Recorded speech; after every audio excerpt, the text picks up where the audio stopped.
To install Windows XP from a USB instead of disk, we need two resources. We need WinSetup from USB. This will create our USB drive, and we need a ISO of Windows XP. You can download WinSetup from USB from this website. I will put the links down below in the video description. To get the Windows XP installation files, you can insert your disk into the optical drive, or if you've got an ISO file like I have, you can use 7-zip to extract the files and extract them onto your desktop. And the other thing you can do is you can right click on the ISO and simply mount the image as a virtual disk drive. We want a blank USB drive, so I right click on it, choose format, make sure it is in the NTFS file system, give it a useful name, quick format, start. Now we run this executable here. This will extract the files onto our desktop, and once that's done, we go into this folder and run the program. All we have to do here is tick this box for Windows XP, click on the three dots, and now we're navigating to the folder of the Windows XP installation files. In my case, it's our virtual optical drive, and then press select folder. Accept the end user license agreement and hit go.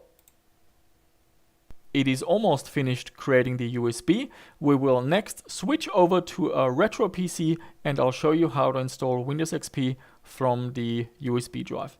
I'm pressing F11 on the computer to access the boot menu, because we want to make sure we're booting from the USB and not from the SSD that's connected to the SATA port.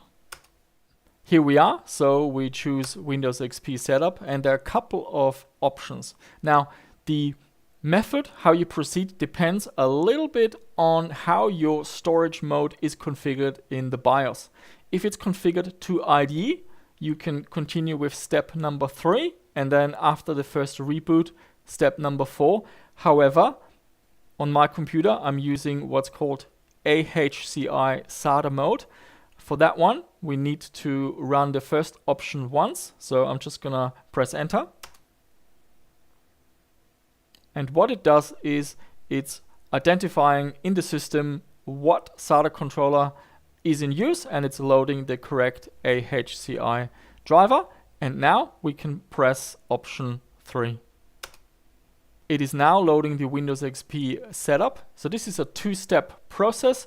First, we choose option number 3, and then after the first reboot, we need to make sure we're pressing F11 to access the boot menu again, and we choose to boot again into the USB drive, and then we choose option 4. So it's a two-step boot process.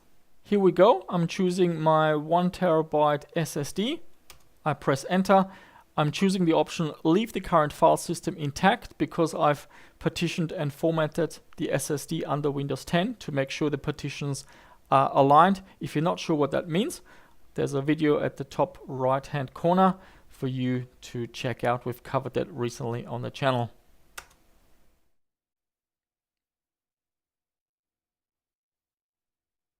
The machine is rebooting now. I'm pressing F11 to make sure I'm getting the boot menu, and again we're booting from the USB drive. And here we don't need to run option 1. The Windows XP installation already has the SATA driver loaded.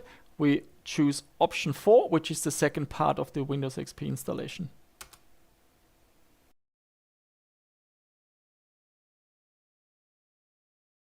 And this is the final reboot. I'm pressing F11 again, and now we're gonna boot from the SSD, and we can then remove the USB drive.